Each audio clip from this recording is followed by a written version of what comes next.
என்னோட way of style of மார்கண்டு soup பார்க்கலாங்களா. மார்கண்டு நல்லா வாஷ் பண்ணி எடுத்து வச்சுருக்கேன்ப்பா. இஞ்சி பூண்டு விழுது போட்டுக்கிறேன். அப்புறம் வந்து கொத்தமல்லி கருவேப்பிலை போட்டுக்கிறேன். அப்புறம் வந்து இந்த பொடியில் வந்து மிளகு, சீரகம், சோம்பு, 2 காஞ்ச மிளகா, தனியா லைட்டாக வறுத்துட்டு அதுக்கப்புறம் பொடி பண்ணி வச்சுருக்கேன்ப்பா. அதில் வந்து 2 ஸ்பூன் போட்டுக்கிறேன்.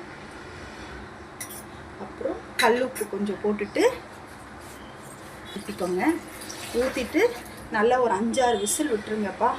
விட்டுட்டு அதுக்கப்புறம் பார்த்தா நல்லா சூப்பராக இருக்கும். குக்கர் ஒரு 5 விசில் வந்துடுச்சுப்பா. சூப்பு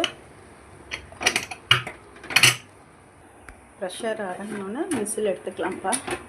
எடுத்துகிட்டு பார்த்தா சூப்பு ரெடி ஆகிடுச்சு. கொத்தமல்லி தழை போட்டுட்டு எல்லாருக்கும் சர்வ் பண்ணிடலாம்ப்பா.